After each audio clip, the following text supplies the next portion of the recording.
welcome to another Would I Lie to You, the show where we sort the fact from the fiction. Let's meet tonight's panellists. On Jesse Mulligan's team tonight, he takes a lot of flack for being short, but I just think of him as a regular person, only seen from very, very far away. It's Di Henwood. Thank you. Thank you. And he was a breakfast TV host for even less time than Oliver Driver. It's James Coleman. All right, on Oliver Driver's team tonight, as well as successful TV shows and movies, she's also appeared in the sitcom Melody Rules, which did for New Zealand comedy what Once Were Warriors did for New Zealand comedy. It's Jodie Rimmer. And his big break in journalism was uncovering the $195,000 golden handshake given to former Labour MP John Tamahiri, or as I call it, lunch money. Here's Duncan Garner. All right, to our first round home truths, where our panellists each read out a statement from the card in front of them. Now, to make things harder, they have, I promise you, never seen the card before. They have no idea what they'll be faced with. It's up to the opposing team to sort the truth from the lies, and we'll start with Duncan Garner. Thanks, Paul. I'm so impatient that when I go to the toilet, I flush halfway through.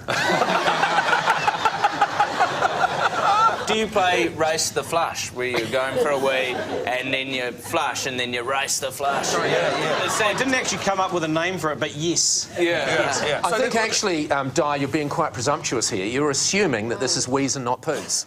Oh, yes. I've only been doing it the last sort of 5 or 6 years when the jobs become really busy, because when you're running around in journalism, you've got a few deadlines, and I have to get there quickly. So by flushing, I think I'm going to finish quicker and get there. You do put it away before you run into the newsroom? Yes. Only on 3 occasions have I forgotten. Yeah. Speaking as a 51-year-old man, is there any benefit in the actual flush? Does the noise, does that help you urinate? Can I just say that that was a deeply revealing question about Do you flush to help you urinate? The immediate response must surely be, do you flush to help you urinate? I've got a question. Sure, that'd be nice. Paul, have you tried using a waterfall CD? That can sometimes get the mood right. No, I actually have a waterfall in most of my bathrooms. I was also thinking, Paul, in a public place, take like a big cup of water and tip that in first and it sort of sparks That could the help. flow. Yeah, that could. Thank you very much, Di. Do you prefer the cubicle over the urinal? No, I have no preference. No, absolutely no preference. How do you flush a Because urinal? I don't always. OK? Listen, so please, don't have a go at me. I'm just asking questions. And do you put the seat down in case Phil Goff's using it after you? That's one of my other issues as well. The seat doesn't always go up and down. I noticed, you're all from the North Shore, aren't you? I noticed a lot of North Shore homes, you can't actually have the seat up. I know, and It just falls down. I know. I almost took half my wig off. Wouldn't leave much. It's all in proportion. It's all part of it. It's not big, but it's beautiful. All right, Jesse, time for your team to make a call on this. What do you think, James? I think it's true. It's something that I'm going to put into my regime. We've been convinced and we've also been inspired, Paul. We're going to start doing it tomorrow, but for now we say it's true. They say you're telling the truth, Duncan. Like flushing a dunny, it is true. Yes, it's true. Duncan will often flush when the toilet is only half full or half empty, depending on how shit your life is. Jodie Rimmer, your turn. I was voted 162nd most sexy woman in the world. The 162nd most sexy woman. I think that this is a lie, because you're definitely in the top 78. Oh, stop it. Keep going. What are the numbers? Who voted you the 162nd most beautiful? This was in a magazine, so I guess the readership all posted in their little vote. Was it Zoo magazine, which ironically has nothing to do with zoos? Yeah, be disappointed if you picked it up to find out more about zoos. I keep buying it, going, I want to hear that story about the marmoset, but there's only boobies. Was this the magazine that you were the centrefold of a while ago, and which I still have on my wall? Which Oliver wisely laminated. I have the 2 questions we need. Yeah. What magazine was it, and what year was it? There's a magazine called Ralph. Di, when you asked what year it was, are you presupposing that if it were this year, she would not make 162? It was a few years ago. Di. All right, Jessie, I think the interrogation is over. Yeah, what do you think, James? I think she's lying, actually. What do you think, Di? Well, see, I was going to go with hope and hope that it was true. Yeah. It seems a bit unfair that they'd keep, like, naming people down to 160, 161, 100... All right, I didn't make the top 10. I didn't really do it. We're pretty sure that it's a lie. And it's unanimous from the opposing team. They say you're lying. It was, in fact, true!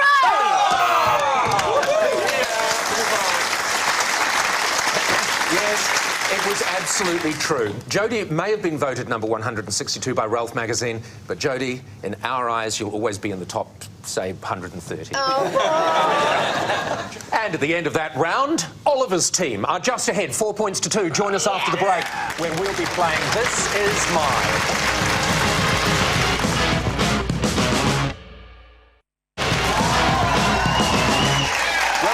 Would I Lie to You? Our next round is called This Is My, where we bring on a mystery guest who has a close connection to one of our panellists. Now, this week, each of Jessie's team will claim it's them that has the genuine connection. It's up to Oliver's team to spot who's telling the truth. Please welcome this week's special guest, Lynn. Welcome, Lynn. Good to have you on the programme. All right, Jessie, who is Lynn to you? This is Lynn. She provided the entertainment at my 35th birthday. Di. This is Lynn. She stapled all of my clothes to the wall. And James. This is Lynn, and she beat me in aqua jogging 3 years in a row. All right, Oliver's team. It sounds very straightforward to me. Where would you like to start? I think we should start with Di. Di, why did she staple all of your clothes to the wall? Well, I'm an only child, and so I had a nanny, and it was Lynn. And we always used to play practical jokes, like Mum and me, and we had a big jelly fight. And then Your mum and you had my mum and I had it. No, like throwing jelly at each other. Not jelly wrestling, because that would be weird. Lynn found out that we did practical jokes and sort of stuff. So while I was at school, she stapled all of my clothes to the wall. And, you know, I'm a smaller man. I was even smaller, so it's only a few staples. I had a cleaner at the time who vacuumed a goldfish. So, out of the tank. So we had some weird goings-on in our house. So stapling my clothes to the wall was not... Which wall? Well, just my bedroom wall. Like, I'd have bunks. I had a sweet-ass G.I. Joe poster, and then had all my clothes stapled to the wall thanks to Lynn. Geez, I tell you what, putting an only child in a bunk's really rubbing salt into the wound, isn't it? It's like getting them a tandem. What about the clothes themselves? Did they have holes in them when you yanked the staple out? Well, they're like jeans and a knit sweater, like a lot of knit sweaters. I was sort of like a young David Bain, pretty much. A lot of knit sweaters and jeans. Complete with the complicated relationship with your parents. And the empty bunks.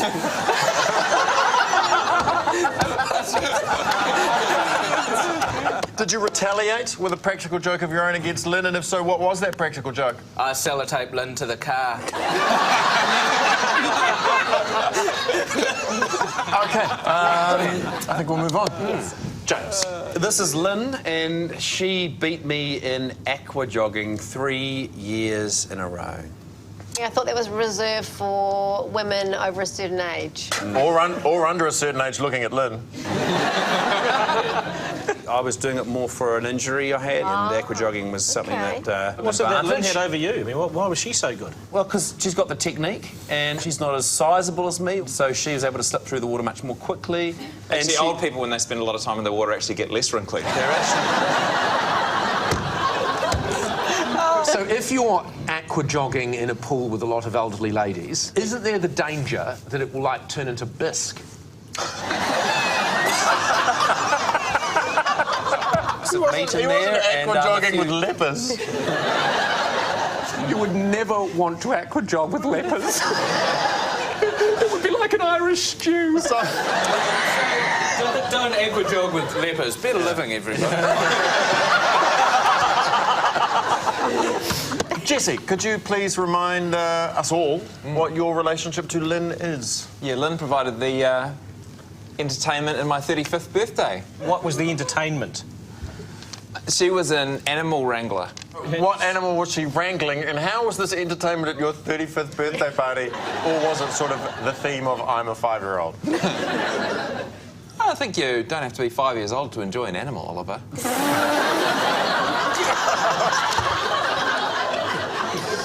Which animal were you enjoying on your 35th birthday? What did you have, Lynn? You had a dog and a cow and a couple of horses. What did the animals do? Like jump through hoops in like a zoo? Or, I mean, what I'll tell you what, they all did different things. One of the really good ones was Lynn had trained this dog. She had a birthday card for me, and the dog would run over, open a letterbox with its mouth, get the birthday card out and run up and come up to me, and then I opened it up and it said, "Happy birthday, Jessie," from Lynn and her animals. What did... Not that that's not an amazing trick. And also an incredible 35th birthday. Indeed. But what did she train the cow to do? I don't recall much detail about the cow. I got to ride the horse, so... Jesse, where did you hold your party? At Lynn's animal menagerie. All right, so we're going back now to your 35th birthday party. You and all of your friends, the 6 of you are there together, and I'm being kind. inclusive of animals? And you just stand around watching a dog go to the mailbox and collect a card. If you don't mind me saying, it sounds like shit. So there was a time, probably a young Paul, full of hope, would have enjoyed a trip to the farm. I would have just bought a farm if I'd needed to go to the farm.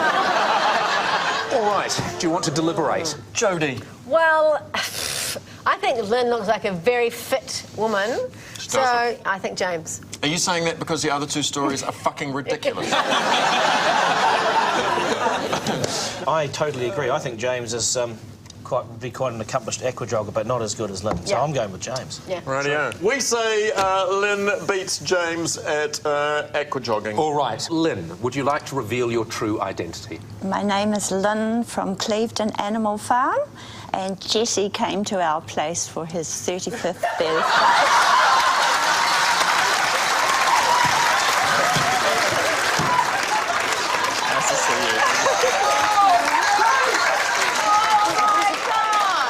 Yes, it is very, very sad. What did that cow do, Lynn? Just ate grass. Jesse had a great time at the animal farm, except for a brief moment in the afternoon when the pigs attempted to install a totalitarian regime. Ladies and gentlemen, Lynn.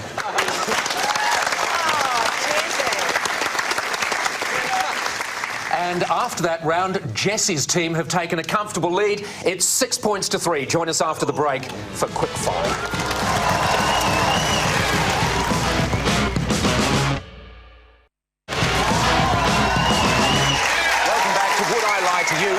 Our final round is Quick Fire, where our panellists lie not only through their teeth but against the clock, and again, they don't know if they're about to read out a true fact about themselves or a made-up fact that they've never before seen in their lives.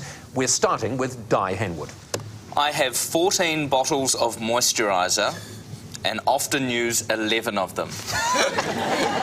You have a lot of hair on your face, so Yeah. why are all these creams so important? To be honest, we'll moisturise basically between there and there.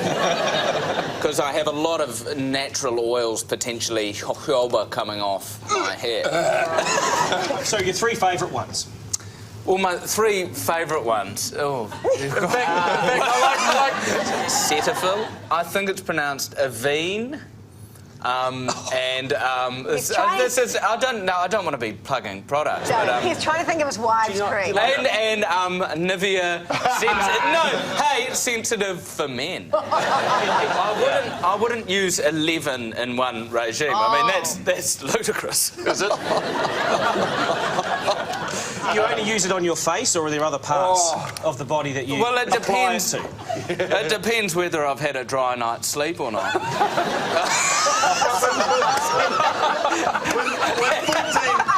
I think everyone in the room would agree Jessie has the most beautiful skin. Would you like to just run your ladylike fingers over Di's face and tell me whether or not that feels like a moist Get face? involved, mate. Honestly. It's a bug. Yeah. I feel a bit like a serial killer. Like, yes, this will make a good wallet. It's smooth, it's supple, and it has exactly the right moisture content. Could you squint? I'm pretty much always squinting. Squint like that. I'm just looking at the corner of his eyes. Does he look well moisturised? If we're honest, he does have the forehead of a 40-year-old Botoxed woman. Yes, he does. Actually yes, he does. That There's is very not a true. wrinkle there. All right, Oliver's team, it is time for you to make a call. Jodie, what do you think? I do think, even though you have stunning skin, I do think that it's a lie.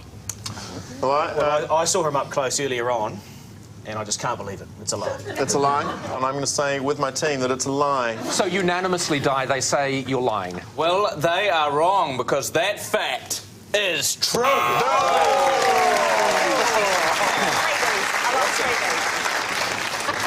Yes, it's true. Di actually uses all 14 of his moisturisers at different times, but what he uses the last 3 for isn't suitable for discussion on television.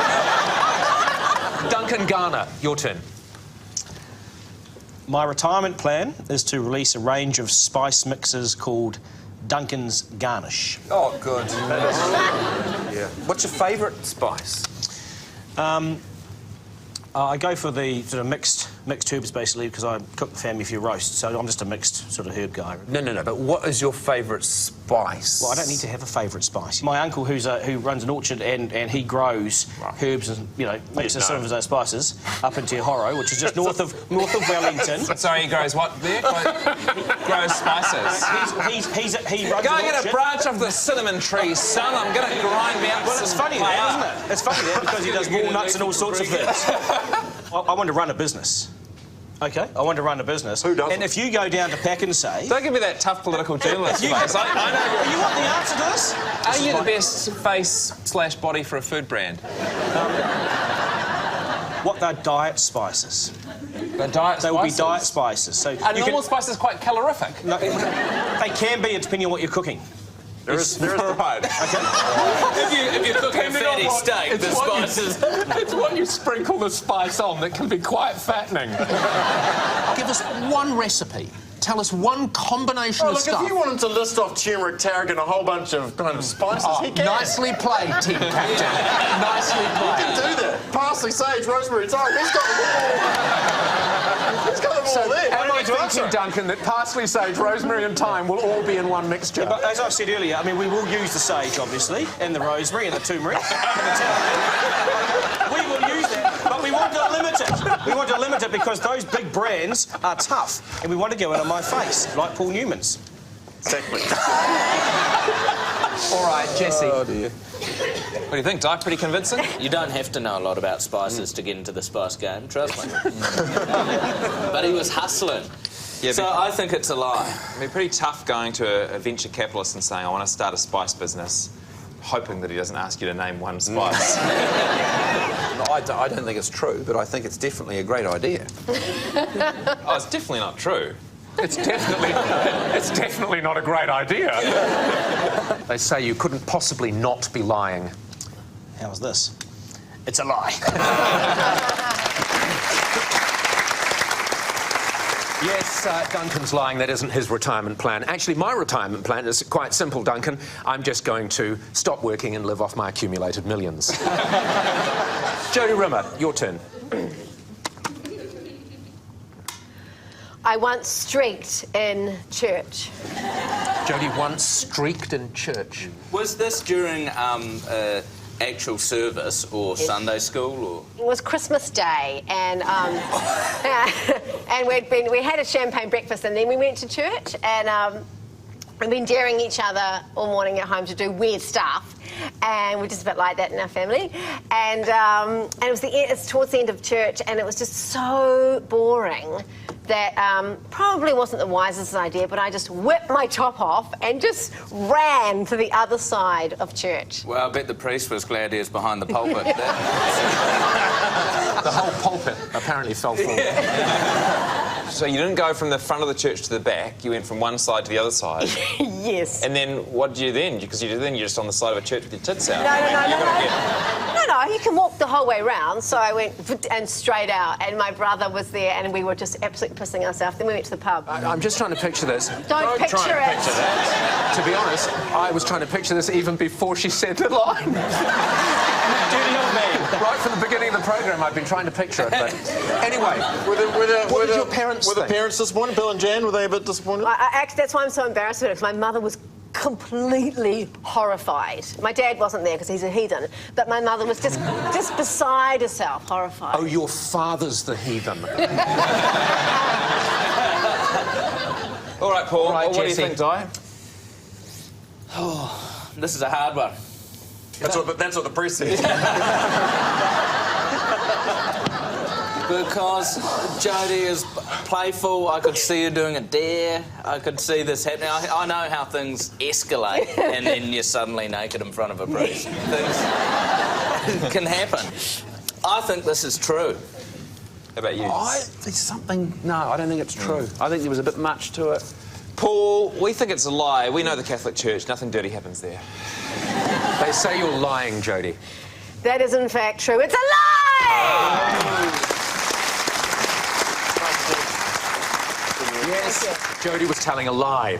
In fact, in this room, Di is the only person that's been completely naked in a church, and it was last year. He was playing the baby Jesus in the Christmas choir.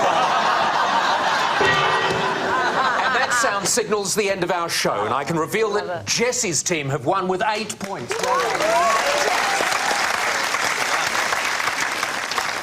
Of course, it's not just a team game, and my individual liar of the week is Di Henwood. Yeah. I was going to give it to James Coleman, but I'm pretty sure Oliver Driver would have taken it off him if I had.